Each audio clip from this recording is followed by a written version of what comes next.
They tell you professional cycling is a majestic, elegant sport, a beautiful dance between athlete, machine, and nature.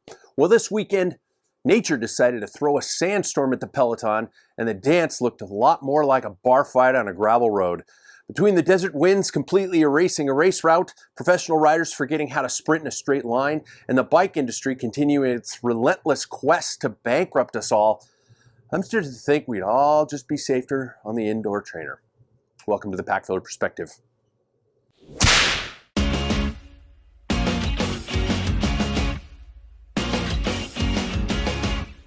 I'm Pat. It's Monday, February 16th, 2026. Let's get right into the heart of the chaos.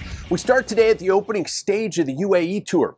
It was supposed to be a pan-flat sprint stage. Instead, the winds were so aggressive that race organizers literally had to chop off a section of the course halfway through the day.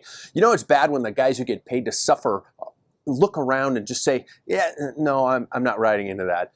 And the finale, absolute bedlam. With 1,500 meters to go, Jonathan Milan hit the deck hard in a roundabout.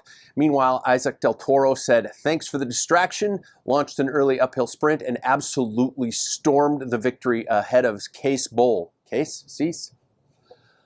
I don't know what they're feeding del Toro, but this kid is a menace. Jonathan Vaughters admitted a while back he tried to sign him, but UAE offered him double the money. Jonathan, I hate to break it to you, but if you want to beat UAE to a rider, you don't need a bigger budget. You need a time machine and a blank checkbook.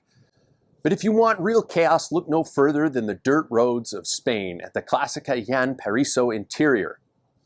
First of all, congratulations to Tim Wellens, who held off the chase to take a dramatic solo victory. Tim Wellens' February is basically the cycling equivalent of Thanos. He is inevitable. But the real story happened behind him in the sprint. For the podium, young Jan Christen was disqualified after aggressively shutting the door on Maxim van Giels and sending him into the barriers. Look, I know gravel racing is supposed to be edgy and cool and alternative to road racing, but we don't need to turn into full contact roller derby. Squeezing a guy into the fencing isn't a tactical sprint, Jan. It's assault. The UCI is going to have to start handing out penalty boxes like it's the NHL. 5 minutes for roughing, Jan. Go sit with the team mechanics and think about what you did. And over at the Setmana Valenciana, Demi Vollering made her season debut, and by debut I mean she showed up, completely dismantled the peloton, and went home. She won the opening stage with a 19-kilometer solo move. Then, because that wasn't enough, she outsprinted the bunch on stage 4 just to prove she can. She won the general classification by over a minute. Demi isn't just winning, she's treating the World Tour like a social Thursday night group ride. She's dropping everyone on the climb, waiting to the top to make sure nobody got a flat, and then dropping them again on the descent. It's just disrespectful at this point, and I kind of love it. In Packfiller Tech News, the bike industry has decided that everything you own is obsolete. Again. First, patents leaked showing Shimano is developing a 13-speed wireless cassette, because apparently 12 speeds just wasn't enough to help me get dropped on the local group ride. I really need that 13th gear to spin my legs at 110 RPM while moving at a walking pace. But wait, it gets worse. SRAM just filed a patent for a 12-speed internal motor gearbox. That is right. They want to put a literal transmission inside your bottom bracket and completely eliminate the rear derailleur. What's next? A steering wheel? Cup holder? If I wanted to ride something with an internal transmission and a motor, I would just buy a Honda Civic.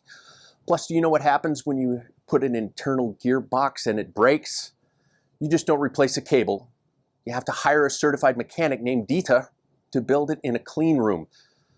Just give me a single speed and let my knees explode the way God intended. Finally tonight, we end with a moment of deep, uncomfortable self-reflection. It's time for Why Are We Like This? It is mid-February and the air outside in Spokane currently tastes like a damp basement, and my indoor trainer belt is screaming for mercy. But you know what that means? It is officially the time to plan the spring training camp. We watch the World Tour pros go to Mount Teide in Tenerife or the sunny coast of Calp in Spain, and we think, yes, I too need a dedicated week to build my base miles and focus on my form. Except we don't have a team bus or a soigneur or an unlimited budget. So what do? We book an RV spot in Walla Walla for the first week of April. We pack our hyper-expensive wind tunnel-tested carbon bikes into a vehicle that gets 8 miles to the gallon. We spend 3 weeks stressing over which tire pressure will best handle the Eastern Washington chip seal, and we tell our families with absolute sincerity that this trip is a crucial building block for our season. Spoiler alert, the crucial building block is mostly going to consist of drinking heavy red wine in an RV park, fighting a 25-mile-an-hour crosswind on a farm road, and realizing that sleeping on a converted dinette table is absolutely terrible for your lumbar spine. Why do we do this?